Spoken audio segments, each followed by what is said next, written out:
Operation সিন্দুরে ঠিক ১ বছর পেরিয়ে গেছে, কিন্তু ভারত, পাকিস্তান এবং চীনের মধ্যকার যে ত্রিপক্ষীয় সামরিক আর কৌশলগত সমীকরণ, সেটা আসলে এই ১ বছরে কতটা বদলেছে। আজকের এই বিশ্লেষণে আমরা ঠিক সেই জায়গাটায় গভীরভাবে খতিয়ে দেখব। আমাদের আজকের এই বিশ্লেষণে মূলত ৬টি বিষয় থাকছে: অপারেশন সিন্দুরের প্রভাব, নেপথ্যের কারিগর, হার্ডওয়্যারের লড়াই, মহাকাশ বিভাজন, অর্থনৈতিক প্যারাডক্স এবং সবশেষে প্রকৃত বিজয়ী। চলুন মূল আলোচনায় যাওয়া যাক। পর্ব ১, অপারেশন সিন্দুরের প্রভাব। প্রথমে আমরা একটু পেছনের দিকে তাকাব, সংঘাতের শুরুর দিকের সামরিক চিত্রটায়। মার্কিন যুক্তরাষ্ট্র যুদ্ধবিরতি ঘোষণা করার আগেই কিন্তু দৃশ্যপটে অনেক কিছু ঘটে যায়। সোর্স থেকে জানা যায়, ভারত প্রথমেই পাকিস্তানের ভেতরের সন্ত্রাসী ঘাঁটিগুলোতে আক্রমণ চালায়। স্বাভাবিকভাবেই পাকিস্তান তাদের ফাইটার জেট দিয়ে পাল্টা প্রতিরোধ গড়ার চেষ্টা করে এবং শুরুতে কিছুটা সাফল্যও পায়। কিন্তু এরপরই ভারত তাদের কৌশল বদলে ফেলে। সোজা ব্রহ্মোস মিসাইল ব্যবহার করে পাকিস্তানের ১১টি এয়ারফিল্ডে সুনির্দিষ্ট হামলা চালিয়ে বসে। এই পুরো প্রক্রিয়ায় প্রায় ১৩টির মতো এয়ারক্রাফট ধ্বংস হয়। বোঝাই যাচ্ছে এটা নিছক কোনো সাধারণ সংঘাত ছিল না, বরং কৌশলগত একটা বড় পরিবর্তনের মহড়া ছিল। পর্ব ২, নেপথ্যের কারিগর। এই যে দৃশ্যমান ভারত-পাকিস্তান সংঘাত, এর ঠিক আড়ালেই কিন্তু একটা বেশ বড় খেলা চলছিল। সবচেয়ে চমকপ্রদ তথ্যটা আসে খোদ সামরিক পর্যায় থেকে। সংঘাতের ঠিক ১ মাস পরেই ভারতের deputy chief of army staff জানান যে পাকিস্তান আসলে এই লড়াইয়ে একা ছিল না। তারা সুদূর চীন থেকে একেবারে রিয়েল টাইম ইন্টেলিজেন্স বা লাইভ ইনপুট পাচ্ছিল। অর্থাৎ পর্দার আড়ালে থেকে একটা তৃতীয় পক্ষ কিন্তু এই সংঘাতে ভীষণভাবে সক্রিয় ছিল। ব্যাপারটা শুধু অস্ত্র দেওয়ার মধ্যেই সীমাবদ্ধ ছিল না। পর্দার আড়ালে থেকে চীন মূলত রিয়েল টাইম ইন্টেলিজেন্স শেয়ারিং এবং স্যাটেলাইট ট্র্যাকিং ডেটা সরবরাহ করছিল। এর সরাসরি ফলাফল কি দাঁড়ালো? ভারতীয় ফাইটার জেটের গতিবিধি এবং ভেক্টরের প্রস্তুতি সম্পর্কে পাকিস্তান একেবারে আগাম তথ্য পেয়ে যাচ্ছিল। এই যে সিভিল মিলিটারি ফিউশন, এটা কিন্তু প্রমাণ করে দেয় যে সরাসরি যুদ্ধক্ষেত্রে না থেকেও কিভাবে পেছন থেকে একটা যুদ্ধের গতিপথ পুরোপুরি নিয়ন্ত্রণ করা সম্ভব। পর্ব ৩, হার্ডওয়্যারের লড়াই। অপারেশন সিন্দুরের পর ওই অঞ্চলে সামরিক অস্ত্রশস্ত্র সংগ্রহের একেবারে হিড়িক পড়ে যায়। আমরা যদি দেশগুলোর উদীয়মান অস্ত্রাগারের দিকে একটু তাকাই, তাহলে ছবিটা একদম পরিষ্কার হয়ে যায়। একদিকে পাকিস্তান চীনের সহায়তায় পিএনএস হ্যাঙ্গরের মতো সাবমেরিন এবং J-35-এর মতো 5th generation stealth fighter jet সংগ্রহ করছে, আর অন্যদিকে ভারত বসে নেই। তারা আকাশ প্রতিরক্ষাকে আরও মজবুত করতে S-400 সিস্টেম মোতায়েন করছে, সাথে অগ্নি MIRV প্রযুক্তির মাধ্যমে নিজেদের আক্রমণাত্মক ক্ষমতা বহুগুণে বাড়িয়ে নিচ্ছে। আক্ষরিক অর্থেই এটা একটা অত্যাধুনিক হার্ডওয়্যারের চরম লড়াই। এবার একটু গভীরে গিয়ে দুটো নির্দিষ্ট প্রযুক্তির কথা বলা যাক। পাকিস্তান সামনে এনেছে ফতেহ 3 নামের একটি সুপারসনিক ক্রুজ মিসাইল। এর ম্যাক 3 থেকে 4 গতি আর সি স্কিমিং প্রোফাইল একে খুব সহজেই রাডার ফাঁকি দিতে সাহায্য করে। ঠিক এর বিপরীতে ভারত তৈরি করেছে তারাস। এটি আসলে একটি গ্লাইড ওয়েপন কিট, যেটা অত্যন্ত সাশ্রয়ী উপায়ে যে কোনো সাধারণ আনগাইডেড মিসাইলকে নিখুঁত প্রিসিশন অস্ত্রে বদলে ফেলতে পারে। এই তুলনামূলক চিত্রটাই বলে দেয় দুই দেশ একেবারে সম্পূর্ণ ভিন্ন দুটো কৌশলে নিজেদের সক্ষমতা বাড়িয়ে চলেছে।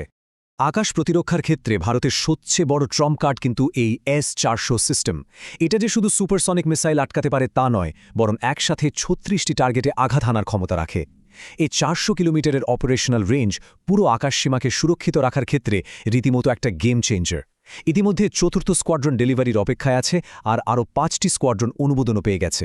অর্থাৎ একই সাথে আসা অনেকগুলো দূরপাল্লার হুমকি সামলাতে এটা এক বিশাল দুর্গের মতো কাজ করবে। পর্ব ৪, মহাকাশ বিভাজন। এই যে সামরিক সক্ষমতার লড়াই, এটা এখন আর শুধু মাটি, পানি বা বাতাসের মধ্যে আটকে নেই। এই কৌশলগত দৌড় এখন গিয়ে ঠেকেছে সোজা মহাকাশে। স্পাইস স্যাটেলাইটের মাধ্যমে পাকিস্তান কিভাবে গোয়েন্দা নজরদারি চালাচ্ছে সেটা একটু খেয়াল করুন। চীনের সাহায্যে তৈরি PRS সিরিজের এই স্যাটেলাইটগুলো কিন্তু সাধারণ কোনো স্যাটেলাইট নয়।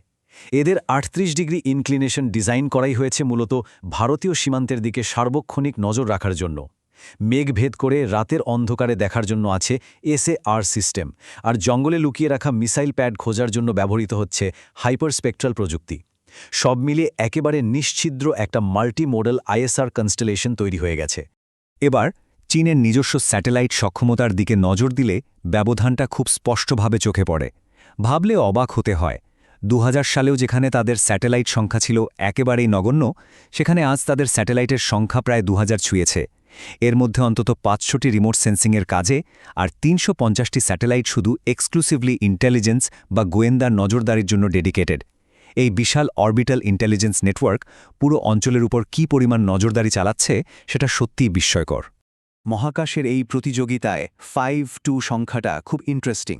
সোর্সের তথ্যমতে নিখুঁতভাবে অবজার্ভ, ওরিয়েন্ট, ডিসাইড এবং অ্যাক্ট অর্থাৎ এই ODO লুপটা পুরোপুরি সম্পূর্ণ করতে চাইলে ভারতকে 2029 সালের মধ্যে মহাকাশে অন্তত 52টি নতুন স্যাটেলাইটের একটি কনস্টেলেশন স্থাপন করতে হবে। আর এই মহাকাশের দৌড়ে সবচেয়ে বড় চ্যালেঞ্জের জায়গাটা হলো ন্যাভিগেশন সিস্টেম। একদিকে আমরা দেখতে পাচ্ছি বিশাল সব বিদেশি নেটওয়ার্কের উপর নির্ভরতা বাড়ছে, অন্যদিকে ভারতের নিজস্ব জিপিএস বা ন্যাভিক কনস্টেলেশনের দিকে তাকালে দেখা যায় বর্তমানে এর মাত্র 3টি স্যাটেলাইট কাজ করছে। অথচ সিস্টেমটা ঠিকমতো চলতে অন্তত 4টে স্যাটেলাইট থাকাটা মাস্ট। স্বাধীনভাবে ইন্টেলিজেন্স বা তথ্য পাওয়ার ক্ষেত্রে এই বড় ঘাটতিটা কিন্তু বেশ চিন্তার বিষয়। পর্ব 5 অর্থনৈতিক প্যারাডক্স। সামরিক আর মহাকাশে এত উত্তেজনার মাঝেও পুরো গল্পের সবচেয়ে অবাক করা দিকটা কিন্তু লুকিয়ে আছে অর্থনীতিতে। $130 বিলিয়ন। হ্যাঁ, সংখ্যাটা ঠিকই শুনছেন। প্রধান কৌশলগত প্রতিপক্ষ চীনের কাছ থেকে ভারতের বার্ষিক আমদানির পরিমাণ হল এই $130 বিলিয়ন। অবাক করার বিষয় হল সীমান্তে যখন এত উত্তেজনা, ঠিক সেই সময়েই গত 5 বছরে এই আমদানির পরিমাণ দ্বিগুণেরও বেশি বেড়ে গেছে। আর এই বিশাল আমদানির ফলেই জন্ম নিয়েছে $112 বিলিয়ন একটা সুবিশাল ট্রেড ডেফিসিট বা বাণিজ্য ঘাটতি। এখানকার সবচেয়ে চমকপ্রদ পয়েন্টটা হল, একদিকে চরম কৌশলগত লড়াই চলছে, অন্যদিকে ঠিক সেই প্রতিপক্ষের ওপরই অর্থনৈতিক নির্ভরতা এমন একটা পর্যায়ে গিয়ে ঠেকেছে যা রীতিমতো অকল্পনীয়। এটা এক অদ্ভুত স্ববিরোধিতা। এই অর্থনৈতিক নির্ভরতার পাশাপাশি কূটনৈতিক অঙ্গনেও বেশ কিছু ইন্টারেস্টিং ব্যাপার ঘটছে। যেমন ধরুন, পর্যটকদের ভিসা নিয়মে শিথিলতা আনা হচ্ছে, কৈলাস মানস সরোবর রুট পুনরায় চালু করার কথা হচ্ছে, সরাসরি ফ্লাইট চালুর উদ্যোগ নেওয়া হচ্ছে এবং বিদেশি বিনিয়োগের নিয়মকানুনও আগের চেয়ে অনেক সহজ করে দেওয়া হচ্ছে। এর মানে দাঁড়াচ্ছে, একদিকে যেমন পাল্লা দিয়ে সামরিক শক্তি বাড়ানো হচ্ছে, ঠিক তেমনি অন্যদিকে অর্থনৈতিক আর কূটনৈতিক দরজাগুলো একটু একটু করে খুলে দেওয়া হচ্ছে। পর্ব 6 প্রকৃত বিজয়ী। সামরিক লড়াই, স্পেস রেস আর এই অদ্ভুত অর্থনৈতিক প্যারাডক্স সবকিছু মিলিয়ে এবার আমাদের একটা বড় কাঠামোগত প্রশ্নের মুখোমুখি হতে হবে। অপারেশন সিন্দুরের 1 বছর পর দিন শেষে এই সংঘাত থেকে আসলে সবচেয়ে বেশি লাভবান হল কে? এই প্রশ্নটা শুধু দুটো দেশের সীমান্ত সংঘাতের গণ্ডিতে আটকে নেই, এর ভূরাজনৈতিক প্রভাব আরও অনেক গভীরে। সোর্স ম্যাটেরিয়াল ঘাটলে একটা উপসংহারে সবচেয়ে বেশি স্পষ্ট হয়ে ওঠে। প্রকৃত লাভবান হয়েছে আসলে গ্লোবাল ডিফেন্স কন্ট্রাক্টররা। এই আন্তর্জাতিক অস্ত্র প্রস্তুতকারক প্রতিষ্ঠানগুলো এই পুরো সংঘাতটাকে তাদের নতুন নতুন অস্ত্রের একটা টেস্টিং গ্রাউন্ড হিসেবে কাজে লাগিয়েছে। আর তারপর সে অস্ত্রগুলোর গায়ে যুদ্ধ পরীক্ষিত বা ওয়ার টেস্টের ট্যাগ লাগিয়ে সারা বিশ্বে দেদারসে বাজারজাত করেছে। এর ফলে তাদের বিশাল আর্থিক মুনাফা আর আন্তর্জাতিক চাহিদাও নিশ্চিত হয়ে গেছে। একেবারে শেষ পর্যায়ে এসে একটা বড় কাঠামোগত প্রশ্ন কিন্তু থেকেই যায়। এই যে একটা বিশাল বাণিজ্য ঘাটতি জিয়ে রেখে পরোক্ষভাবে নিজেদেরই সামরিক প্রতিপক্ষকে অর্থায়ন করে যাওয়া হচ্ছে, এর পাশাপাশি কি আসলেই কখনো সম্পূর্ণ কৌশলগত স্বাধীনতা অর্জন করা সম্ভব? আধুনিক ভূরাজনীতির এই জটিল আর গোলকধাঁধাময় বাস্তবতাটাই হয়তো আজকের দিনের সবচেয়ে বড় প্যারাডক্স।